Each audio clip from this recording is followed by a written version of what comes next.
ਸਰੀਆ ਵਿੱਚ ਲੱਤ ਨੂੰ ਸਰੀਆ ਪਿਆ। ਇਹ ਕਰੋਨਾ ਦੇ ਵਿੱਚ ਜਦੋਂ ਲਾਕਡਾਊਨ ਨਹੀਂ ਲੱਗਾ ਹਾਂਜੀ।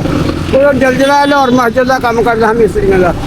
ਅੱਛਾ ਅੱਛਾ। ਜਲਜਲੇ ਦੇ ਨਾਲ ਫਿਰ ਤਬਾਹੀ ਕਰ ਦਿੱਤੀ ਤੇ ਦਵਾ ਕਰਿਆ ਕਰੋ। ਠੀਕ ਹੈ। ਨਮਾਜ਼ ਪੜ੍ਹ ਕੇ ਜਜ਼ਾਕ ਅੱਲਾਹ ਜਜ਼ਾਕ। ਨਮਾਜ਼ ਪੜ੍ਹ ਕੇ ਬਹੁਤ ਸ਼ੁਕਰ। ਰਾਤ ਦੇ ਤੇ ਨੇਕ ਦੇ ਨਹੀਂ ਤੇ ਨਹੀਂ ਨਾ ਔਲਾਦ ਦੇਈ ਤੇ ਨੇਕ ਦੇਈ ਵਰਨਾ ਦੇਈ ਨਾ। ਨਹੀਂ ਨਾ ਮੈਂ ਘਰ ਲੈ ਕੇ ਆਇਆ ਬਾਬਾ ਜੀ ਕੀ ਔਲਾਦ ਦਾ ਦੁੱਖ ਆ ਕੋਈ? ਦੁੱਖ ਚਾਰ ਨਹੀਂ ਬਾਹਰ ਜਹਾਜ਼ ਤੇ ਘੱਲਿਆ ਬਾਤ 2 ਸਾਲ ਕੰਪਨੀ ਚ ਰਿਹਾ ਇਹਨਾਂ ਨੇ ਘੱਲਿਆ। ਛੁੱਟੀ ਕੱਟ ਕੇ ਗਿਆ ਤੇ ਕੰਜਰਾਂ ਦੇ ਘਰ ਰਹਿ ਪਿਆ ਟੈਕਸੀ ਚਲਾਉਣ ਆਪਣੀ ਲੈ ਲਈ ਕਾਰ। ਭੱਜ ਗਿਆ ਕੰਪਨੀ। ਤੇ ਤੁਹਾਨੂੰ ਕੁਛ ਨਹੀਂ ਦਿੱਤਾ? ਕੋਈ ਸ਼ਾਨ ਨਹੀਂ 7-8 ਲੱਖ ਰੁਪਈਆ ਲਾਇਆ ਤਾਂ ਮੇਰੀ ਉਮਰ ਧੱਕੇ ਖਾਣ ਦੀ ਮੈਂ ਹਾਲੋ ਬਹਾਲ ਹੋਇਆ। ਆ ਰੋਟੀ ਦੀ ਜਗ੍ਹਾ ਤੇ ਆ ਖਾਣ ਡਿਆ ਏ। ਇਹ ਪਾਪੜ ਖਾੜੇ ਰੋਟੀ ਦੀ ਆ ਜਗ੍ਹਾ ਤੇ? ਰੋਟੀ ਦੀ ਜਗ੍ਹਾ ਤੇ ਆ ਧਾਰ ਲੈ ਕੇ ਸਵੇਰ ਦਾ ਬੈਠਾ ਵਾਸਤੇ ਤਰਲੇ ਪਾਉਣ ਡਿਆ ਉਹਨਾਂ ਦੇ। ਲੈ ਲਓ ਪਊ ਜੀ ਦੋ ਲੈਣਾ। ਰੋਟੀ ਨਹੀਂ ਖਾਧੀ ਸੁਬਾਹ ਦੀ? ਲੈ ਲਓ ਫੜ ਲਓ। ਨਹੀਂ ਨਹੀਂ ਬਾਬਾ ਜੀ ਬੜੀ ਮਿਹਰਬਾਨੀ। ਤੁਸੀਂ ਦੱਸੋ ਕੀ ਖਾਣਾ ਪਸੰਦ ਕਰੋਗੇ, ਤੁਹਾਡੇ ਵਾਸਤੇ ਮੈਂ ਸ਼ਾਇਦ ਲੈ ਕੇ ਆਵਾਂ।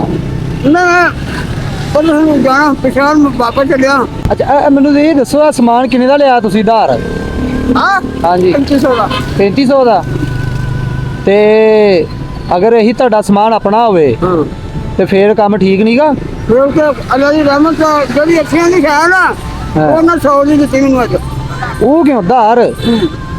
ਅੱਛਾ ਅੱਛਾ ਮਤਲਬ ਉਹਨੇ ਆਪਣਾ ਮੁਨਾਫਾ ਰੱਖਿਆ ਵਿੱਚੋਂ। ਉੱਕਾ ਉੱਤੇ ਅੱਲਾ ਚੱਲੇ ਅੱਲਾ ਦੇ ਘਰ ਬਸ।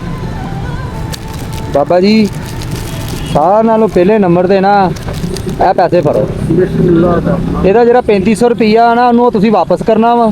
ਠੀਕ ਆ ਹੁਣੇ ਹੀ ਜਾ ਕੇ 1500 ਰੁਪਏ ਦਾ ਦੇਖੋ ਹੋਰ ਸਮਾਨ ਚੱਕ ਲੈਣਾ। ਠੀਕ ਆ ਤੇ ਮੈਨੂੰ ਕਿਤਨਾ ਦਿੱਤੇ ਰੁਪਏ? ਸਮਝ ਨਹੀਂ ਆਈ। ਆ ਪੈਸੇ ਕਿੱਦਾਂ ਦਿੱਤੇ ਬੇਟਾ? ਕਿੱਦਾਂ ਦਿੱਤੇ ਆ? ਇਹ ਅੱਲਾਹ ਪਾਕ ਨੇ ਭੇਜੇ ਆ। ਅੱਲਾ ਪਾਕ ਨੇ ਦਿੱਤੇ। ਇਹ ਅੱਲਾਹ ਪਾਕ ਨੇ ਤੈਨੂੰ ਦਿੱਤੇ। ਭੇਜਿਆ। ਅੱਲਾਹ ਪਾਕ ਨੇ ਮੈਨੂੰ ਭੇਜਦਾ। ਮੈਂ ਤੁਹਾਡਾ ਬੱਚਾ ਹੀ ਆ। ਬਸ ਖੈਰ। ਇਹ ਫੜੋ ਪੈਸੇ। ਅੱਛਾ ਇਹਦੇ ਵਿੱਚ ਹੋਰ ਖਿਡੌਣੇ ਆਉਂਦੇ ਹੋਏ ਹੋਰ ਲੈ ਲੈਣਾ। ਹਾਂ ਘਰ ਦੇ ਵਿੱਚ ਰਾਸ਼ਨ ਲੈ ਕੇ ਜਾਣਾ ਵੀ ਰਾਸ਼ਨ ਲੈ ਕੀ ਜਾਣਾ। ਰਹਿ ਕੀ ਆ? ਇਹ 'ਚ ਵੀ ਪੈਸੇ ਆ। ਅੱਛਾ ਅੱਲਾ ਪਾਕ ਤੁਹਾਨੂੰ ਸਿਹਤ ਤੰਦਰੁਸਤੀ ਦੇਵੇ।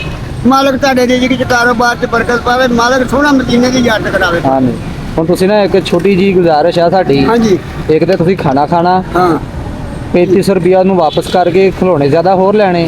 ਠੀਕ ਆ ਤੇ ਘਰ ਵਾਸਤੇ ਕੋਈ ਰਾਸ਼ਨ ਲੈ ਕੇ ਜਾਣਾ। ਮੈਂ ਕਿਹਾ ਪੁੱਤ ਮੈਂ ਘਰ ਜਾਣਾ। ਮੈਂ ਤੇ 3-4 ਦਿਨ ਹੋ ਗਏ ਘਰ ਵੀ ਨਹੀਂ ਜਾ ਸਕਿਆ।